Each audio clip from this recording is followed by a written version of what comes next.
Assalamualaikum warahmatullahi wabarakatuh. Bismillah, alhamdulillah, wassalatu wassalamu ala rasulillah wa ala alihi wa ashabihi wa mawalah amma ba'du. Jemaah salat maghrib, Masjid Nurul Ikhlas, rahmakumullah.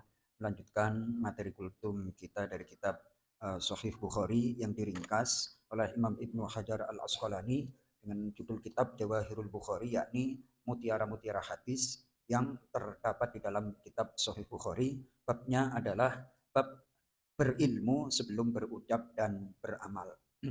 Pada keterangan berikutnya adalah sebagai berikut, kenapa ilmu didahulukan sebelum berucap dan beramal.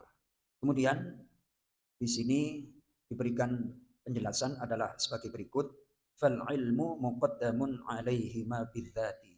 Ilmu didahulukan daripada ucapan dan perbuatan.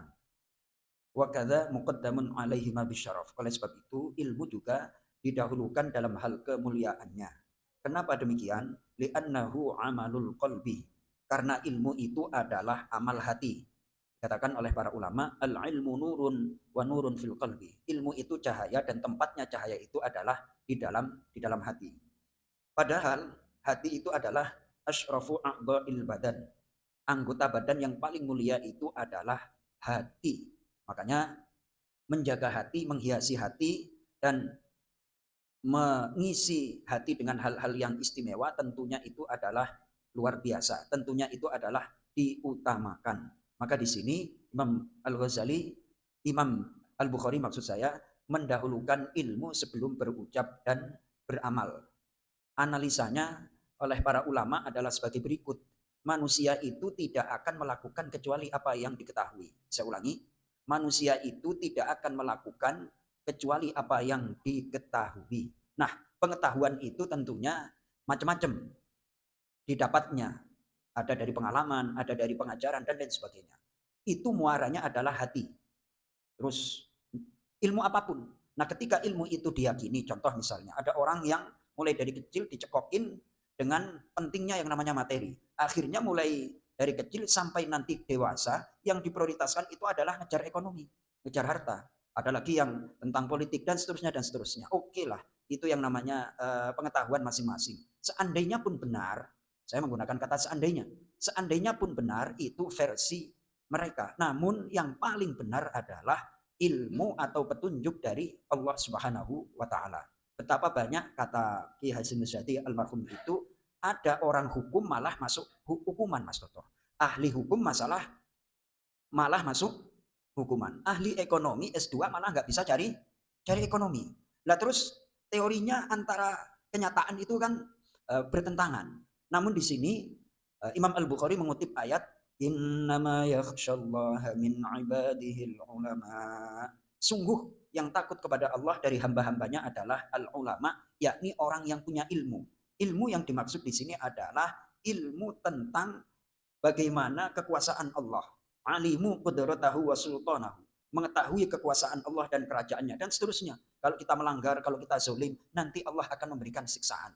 Pada kenyataannya orang yang korupsi itu bukannya mereka nggak pinter, pinter mereka, namun nggak ada rasa takut kepada Allah Subhanahu wa taala. Kalkulasinya Pak Pri dengan nanti money laundry dan segala macam. Sekarang kan modelnya nggak pakai rekening itu Mas Toto, ya kan? Langsung pakai koper kepokan begitu itu.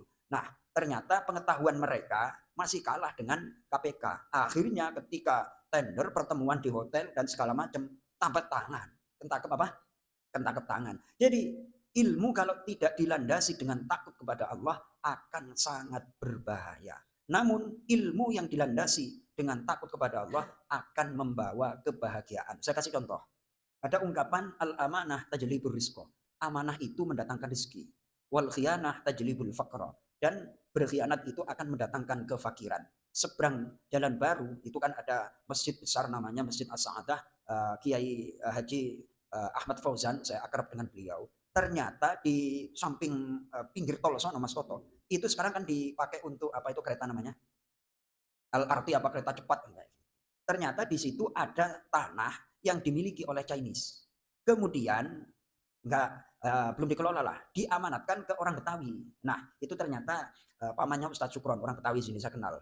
Nah dirawat lah, udah kelola aja, pokoknya hasilnya ambil segala macam. Bertahun-tahun dirawat sehingga pas kemarin ada proyek LRT itu dibelilah itu yang namanya tanah. Akhirnya kan berlipat-lipat. Kemudian si bapak yang ngelola tanah ini dikasih oleh Chinese-nya 30 miliar. Akhirnya sekeluarga bisa berangkat berangkat haji, nyumbang di masjidnya Ustadz Fauzan itu 1 M. Kemudian yang saudara-saudara agak jauh itu diumrohin. Nah, itu kan karena menjaga betul yang namanya amanah. Rezekinya itu bukan dari manusia tapi dari Allah. Digerakin aja hatinya yang punya tanah itu. Klik tuh sono. Ente kan udah dapat ratusan miliar. Masa yang rawat tanah nggak dikasih 30 miliar. Itu saya diceritain kemarin tuh. Allahu Akbar. Itu cuman paling ya namanya di pinggir paling tanamin singkong, tanamin apa segala macam lawang di pinggir jalan. Nah, dari sini betul-betul yang namanya takut kepada Allah itu akan membawa keselamatan plus kesuksesan kebahagiaan. Amanah mendatangkan rezeki, berkhianat mendatangkan kefakiran. Betapa banyak saya Mas Toto akhir-akhir ini banyaklah ditamui oleh orang-orang yang punya usaha. Ternyata yang paling susah itu bukan ngerjain kerjaan, manusianya itu yang susah. Diamanatin ini diembat, malah main judol. Curhat sama saya, ya Allah. Ternyata saya kalkulasi, bukan pekerjaannya yang susah, namun manusianya yang nggak beres. Itu semua berangkat dari ketiadaan mereka takut kepada Allah Subhanahu wa taala. Kalau fakir nanti Allah akan memberikan seperti ini, siksaan seperti ini. Maka di sini diberikan penjelasan oleh Imam Bukhari bahwa sesungguhnya yang takut kepada Allah dari hamba-hambanya adalah ulama, yakni orang yang mengerti tentang kebesaran sifat-sifat Allah. Mudah-mudahan kita termasuk hamba-hamba Allah yang takut kepada ulama, diberikan keselamatan dan diberikan kesuksesan dunia dan akhirat. Amin ya rabbal alamin. Assalamualaikum warahmatullahi wabarakatuh.